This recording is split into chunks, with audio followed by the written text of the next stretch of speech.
Hello students, इस video में हम लोग excretory products and there elimination इस चैप्टर के ऊपर लेक्चर शुरू करूंगा। अभी 7, 8 या 10 कंटिन्यूअस वीडियो आएगा इस चैप्टर के ऊपर, तो ये चैप्टर पूरा खत्म हो जाएगा। ठीक है, तो पहले हम लोग जानते हैं कि एक्सक्रीशन क्या है।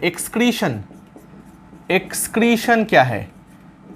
The process of elimination of excretory products from our body is called excretion. हमारे बॉडी में जो मेटाबॉलिज्म चलता है, मेटाबॉलिज्म के कारण बहुत सारा हार्मफुल प्रोडक्ट्स बॉडी में बनता है ना। हार्मफुल प्रोडक्ट्स क्या क्या? सपोज प्रोटीन मेटाबॉलिज्म से हमारे बॉडी में बनता है एमोनिया, जो हार्मफुल है ना। तो ये जो हार्मफुल प्रोडक्ट्स है, इसको बॉडी से एलिमिनेट करने का जो प्रोसेस है, उसी को हम लोग कहते हैं एक्सक्रीशन।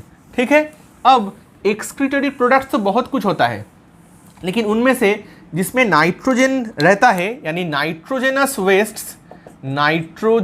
वेस्ट्स,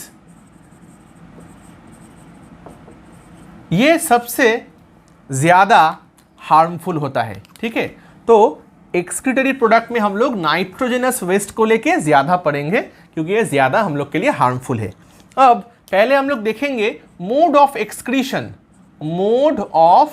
एक्सक्रीशन, यानी जो एनिमल्स है, कौन सा एनिमल एक्सक्रीटरी प्रोडक्ट के रूप में कौन सा नाइट्रोजनस वेस्ट को ज़्यादा अमाउंट में एक्सक्रीट करता है, उसके ऊपर डिपेंड करके मेनली हम लोग 3 टाइप देख सकते हैं। एक होता है एमोनोटेलिज्म, दूसरा होता है यूरियोटेलिज्म, और तीसरा यूरिकोटेलिज्म।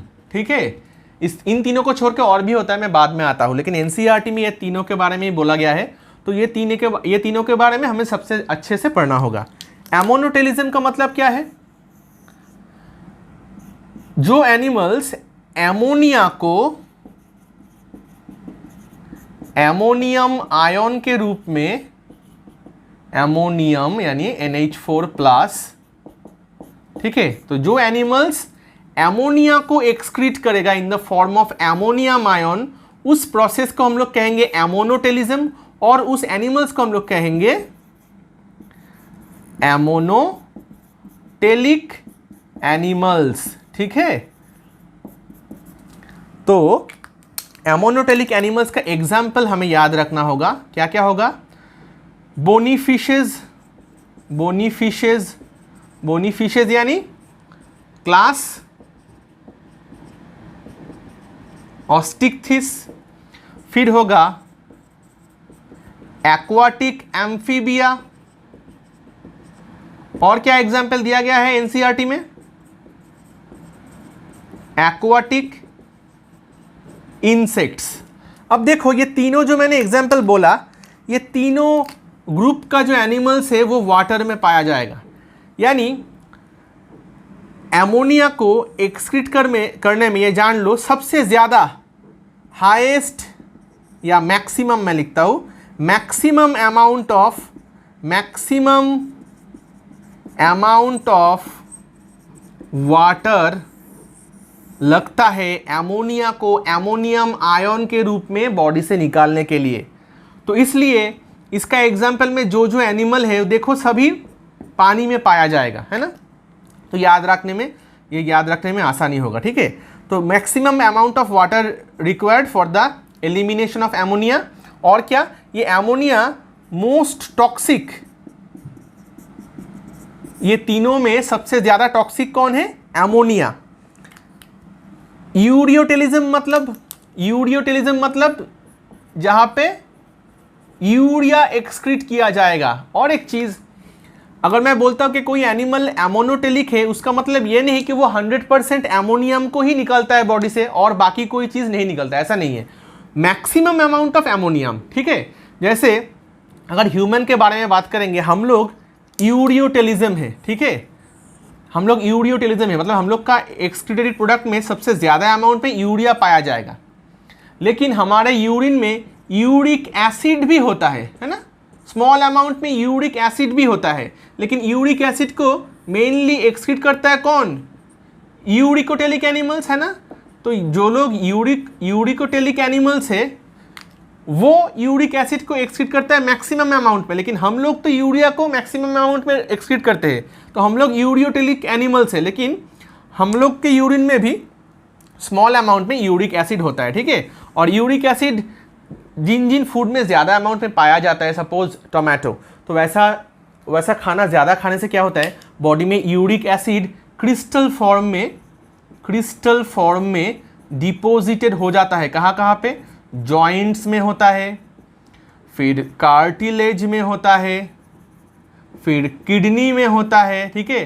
तो ज़्यादा अमाउंट में जिस खाने में यूरिक एसिड पाया जाता है, वैसा खाना ज़्यादा खाने से यूरिक एसिड क्रिस्टल फॉर्म में हम लोगों का जॉइंट्स में, कार्टिलेजेस में, किडनी में जमा हो जाता है। अगर किडनी में जमा हो जाएगा यूरिक एसिड के क्रिस्टल्स, तो वहाँ से किडनी फेलियर होने का भी चांस रहता है, हाँ, किडनी फेलियर होने का चांस रहता है। और जॉइंट्स में जमा होने से क्या होगा? गाउट या फिर गाउटी अर्थराइटिस, यानी जॉइंट्स में बहुत पेन होता है यूरिक एसिड जम जाने से, ठीक है। लेकिन हम लोग क्या है? यूरियोटेलिक एनिमल्स है, तो अभी इस बारे में बात नहीं कर रहे हैं। चलो, तो एमोनिया के बारे में क्या जाना कि जो एनिमल्स एमोनिया को मेन एक्सक्रीटरी प्रोडक्ट के रूप में बॉडी से एक्सक्रीट करेगा, उनको हम लोग कहेंगे एमोनोटेलिक एनिमल्स। और एमोनोटेलिक एनिमल्स का जो एक्सक्रीशन का प्रोसेस है उसको हम लोग कहेंगे एमोनोटेलिज्म।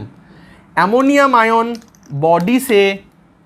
बॉडी सरफेस से या फिर गिल सरफेस से डिफ्यूजन प्रोसेस में एक्सक्रीटेड होता है, यानी बॉडी सरफेस से और गिल सरफेस से एमोनियम आयन के रूप में एमोनिया बाहर चला जाता है। तो एमोनिया का एक्सक्रीशन में किडनी का कोई रोल नहीं है, लेकिन जो मैंने कहा कि बोनी फिशेज या फिर एम्फीबियंस, इनमें किडनी तो पाया जाता है। तो किडनी क्या कोई काम नहीं करता है? ऐसा नहीं है, किडनी काम करता है, और दूसरा भी तो प्रोडक्ट्स है ना, तो उसको निकालने के लिए किडनी काम करता है। लेकिन जो मेन प्रोडक्ट है एमोनियम आयन या फिर एमोनिया, वो बॉडी सरफेस या गिल सरफेस से डिफ्यूजन प्रोसेस में बाहर चला जाता है, ठीक है। तो ये रहा एमोनोटेलिज्म। अभी आते हैं यूरियोटेलिज्म में। जो मैंने कहा कि यूरियोटेलिज्म में मेन एक्सक्रीटरी प्रोडक्ट क्या होगा? यूरिया। एनिमल्स को क्या कहेंगे? Ureotelic animals. अब हम लोग है यूरियोटेलिक एनिमल्स, हमारे बॉडी में प्रोटीन मेटाबॉलिज्म से क्या बनता है? अमाइनो एसिड का डीअमाइनेशन होने से क्या बनता है? एमोनिया।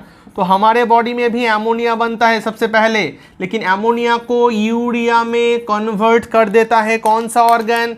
याद रखना होगा, लीवर। हम लोग का लीवर जो है वो मोस्ट टॉक्सिक एमोनिया को इससे कम टॉक्सिक, लेस टॉक्सिक यूरिया में कन्वर्ट कर देता है। उस प्रोसेस का नाम क्या है? यूरिया साइकिल, या फिर और एक नाम है इस प्रोसेस का, क्या? Ornithine cycle. और एक नाम है इस प्रोसेस का, क्या?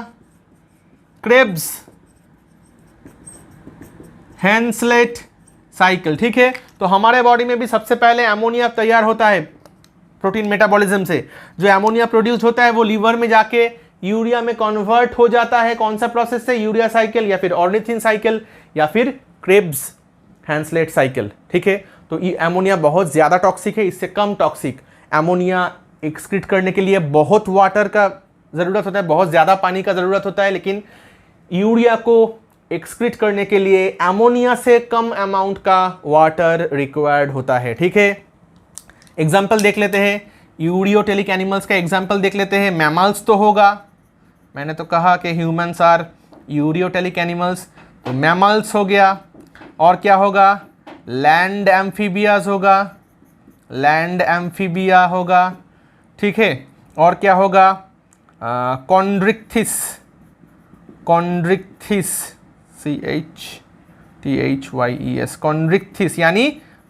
यानी मेरीन फिशेज यानी कार्टिलेजिनस फिशेज, ठीक है, सपोज शार्क। तो मैमल्स, लैंड एम्फीबियास, कॉन्ड्रिक्थिस, ये लोग यूरियोटेलिक है। लेकिन एम्फीबिया बोलने से ही हम लोग के दिमाग में सबसे पहले क्या आता है? फ्रॉग, है ना। तो फ्रॉग, एडल्ट फ्रॉग लैंड में ज़्यादा रहता है तो वो यूरियोटेलिक होता है, मतलब यूरिया एक्सक्रीट करता है। लेकिन जब वो टैडपोल लार्वल स्टेज में होता है तब ज़्यादातर वो पानी में रहता है, तो तब वो एमोनोटेलिक रहता है। ठीक है, तो लार्वा एमोनोटेलिक, लेकिन जब उसका मेटामॉर्फोसिस होता है, एडल्ट बन जाता है, तब वो यूरियोटेलिक बन जाता है। ठीक है, अब आते हैं यूरिकोटेलिक। ये लोग यूरिक एसिड को मेन एक्सक्रीटरी प्रोडक्ट के रूप में बॉडी से निकालेगा। इन एनिमल्स को हम लोग क्या कहेंगे? Uricotelic animals. ठीक है, यूरिक एसिड को निकालता है बॉडी से। एग्जाम्पल क्या होगा यूरिकोटेलिक एनिमल्स का? एग्जाम्पल क्या होगा? रेप्टाइल्स, बर्ड्स, फिर होगा लैंड स्नेल्स, और क्या होगा? Land insects. ठीक है, reptiles, birds, land snails, land insects. यहाँ पे मैंने जो जो एग्जाम्पल बोला सब एग्जाम्पल एनसीईआरटी में मेंशन किया हुआ है, तुम एक भी नहीं छोड़ सकते, सब तुमको याद रखना होगा। ठीक है, क्योंकि मैच द कॉलम्स आता है ना अभी नीट में, तो अगर सब तुम्हें याद नहीं रहेगा तो वहाँ पे तुम अटक जाओगे। ठीक है, सबको रटना होगा जैसे भी हो। तो ये रहा यूरिकोटेलिज्म। अब यूरिक एसिड है लीस्ट टॉक्सिक, इन तीनों में most toxic ammonia, less toxic urea, least toxic uric acid. सबसे ज़्यादा पानी किसको एक्सीड करने में लगता है? एमोनिया को। इससे कम पानी लगता है यहाँ पे, सबसे कम पानी लगता है यूरिक एसिड को एक्सक्रीट करने में। ठीक है, इसलिए यूरिक एसिड जो जब एक्सक्रीशन होता है वो पेस्ट या फिर पेलेट के फॉर्म में होता है, पेलेट के फॉर्म में, पेस्ट या फिर पेलेट के फॉर्म में। ओके, तो ये रहा most important 3 modes of excretion, ammonotelism, ureotelism, uricotelism. इन तीनों को छोड़ के और भी कुछ होता है, मैं उसके बारे में थोड़ा 1-2 चीज़ बोल देता हूँ। इन तीनों को छोड़ के हो सकता है एमाइनोटेलिज्म। ओके, एमाइनोटेलिज्म। और क्या हो सकता है? गुआनोटेलिज्म। एमाइनोटेलिज्म और क्या होता है? गुआनोटेलिज्म। एमाइनोटेलिज्म यानी एमाइनो एसिड्स को एक्सक्रीट करता है। एग्जाम्पल क्या होगा? यहाँ पे एग्जाम्पल में होगा कुछ मोलास्क होगा, कुछ मोलास्क का फाइलम का कुछ animal, suppose Unio SP, Echinodermata phylum का कुछ एनिमल जैसे एस्टेरियस रूबेंस यानी स्टारफिश। ठीक है, और गुआनोटेलिज्म यानी ये लोग guanine, adenine, guanine, nitrogenous base याद है ना, न्यूक्लिक एसिड में था, तो गुआनिन को ये लोग एक्सक्रीट करता है। इसका एग्जाम्पल क्या है? स्पाइडर। तो स्पाइडर्स को हम लोग क्या कहेंगे? गुआनोटेलिज्म, यानी गुआनिन को एक्सक्रीटरी प्रोडक्ट के रूप में बॉडी से ये लोग निकाल देता है। ठीक है, तो ये रहा मोड ऑफ एक्सक्रीशन। अभी मैंने जो कहा कि वीडियो सीरीज चलेगा इस चैप्टर के ऊपर, ये चैप्टर पूरा मैं खत्म करने का कोशिश करूंगा। ठीक है, अगर वीडियो अच्छा लगा हो तो ज़रूर कमेंट सेक्शन में मुझे बोलना। चलो।